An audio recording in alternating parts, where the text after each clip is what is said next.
Thank you very much. As you know, Ontario is the only province in our country where it is against the law for college part-timers to join a union. Without a union, part-timers have no say in how the colleges treat them and can't bargain a better deal for themselves or, quite frankly, their students. Even the International Labour Organization has condemned the Ontario government for denying these workers their rights. And we're talking about 17,000 part-time workers, both faculty and support. They have no job security, they have few or no benefits, and sometimes they even have to work for free. Well, let me tell you, no law in the world will prevent these workers from getting organized.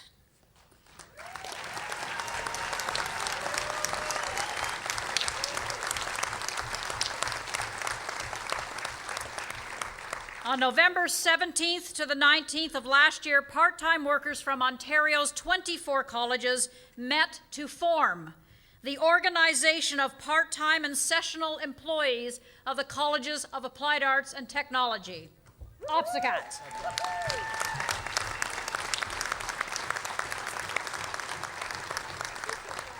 And OPSECAAT is working to sign up members across the college system and to advocate for changes to the Colleges Collective Bargaining Act, which is the legislation that specifically bars them from unionizing.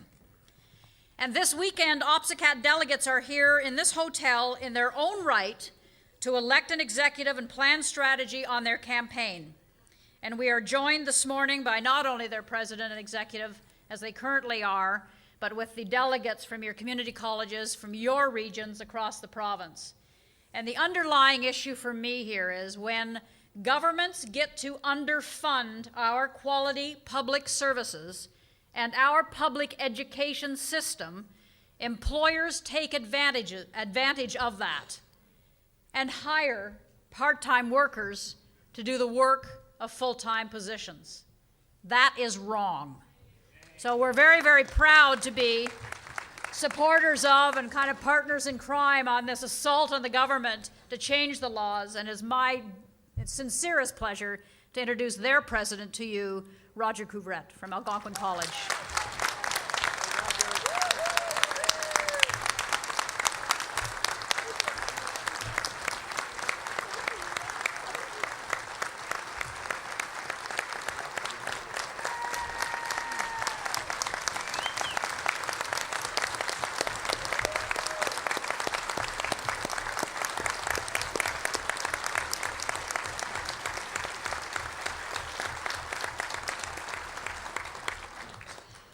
Sisters, brothers, OPSECAAT exists.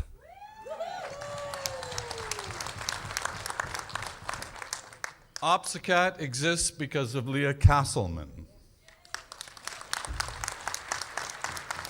OPSECAAT exists because of the OPSU Executive Board and the CAT academic and support staff executives. And special thanks to the steering committee members, Marianne White, Fernand Bégin, Jean Fordyce, Betty Cree, and executive board member Doris Middleton.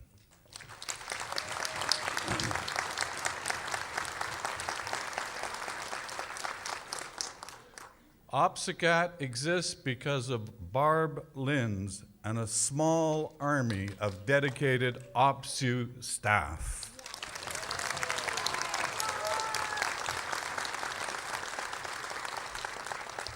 OPSECAAT exists because of the solidarity of our 15,000 CAT full-time brothers and sisters in faculty and support staff locals in colleges across Ontario who have worked shoulder to shoulder with us over the last year.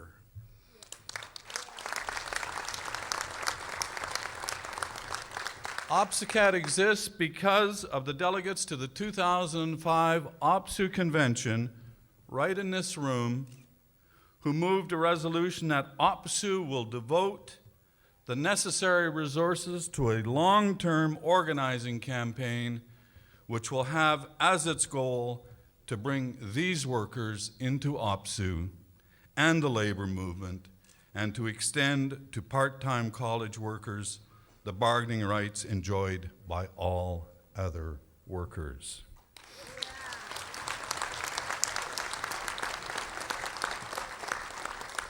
OPSECAAT exists to right an historical wrong.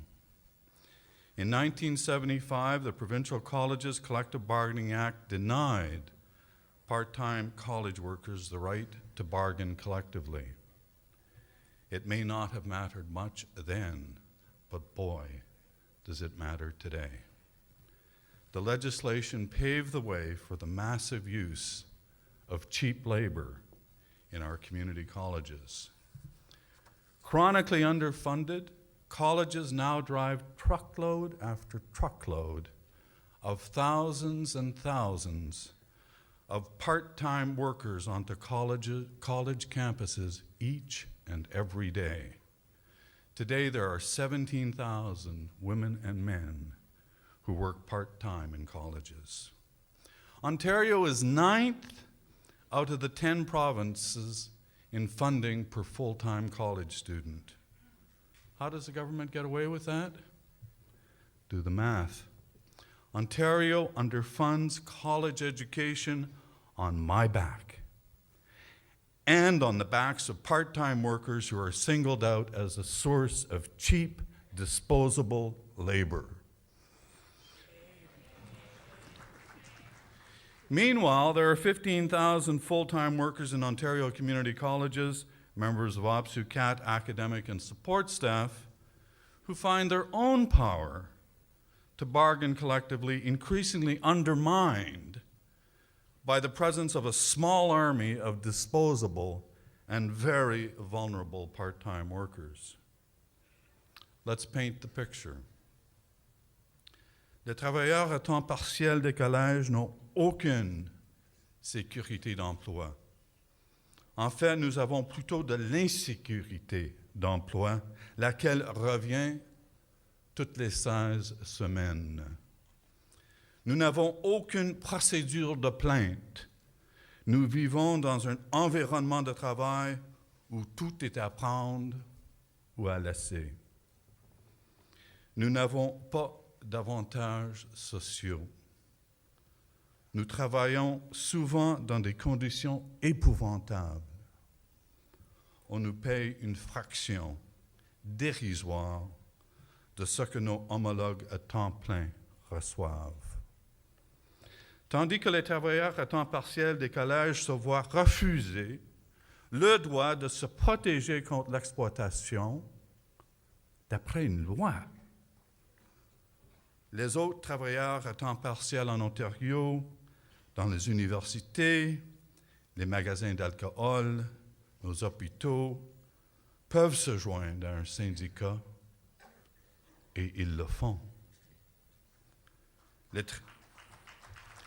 Les travailleurs à temps partiel des collèges de toutes les autres provinces ont le droit d'adhérer à un syndicat et ils le font. Let me move towards concluding my remarks. I would ask that all the delegates who were at the 2005 OPSECAAT convention that launched OPSECAAT to please stand. Please stand up.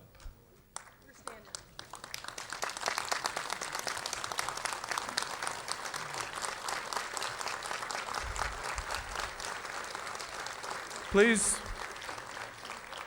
remain standing. Please remain standing. I'm just about done. It won't be long. I want you to freeze frame this moment. Freeze it in your minds and remember this exact moment, this very second, because with your support, I make the following commitment. Re-elected president of OPSECAAT today, I will come back to an OPSECAAT convention and I will say these two words to you. OPSECAAT won.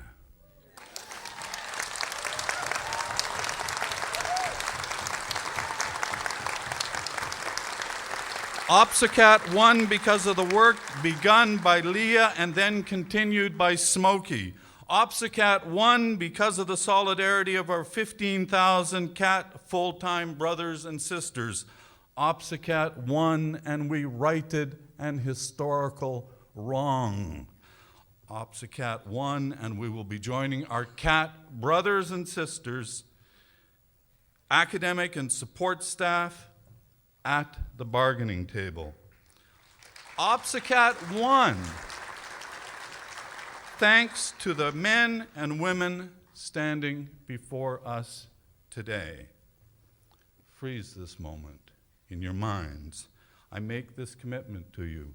Re-elected, I will return and I will ask each and every one of you to stand proudly, to stand in solidarity, to stand knowing full well that without you and your unqualified support, I would never, ever have been in a position to utter these two wonderful, wonderful words to you. You won. Thank you.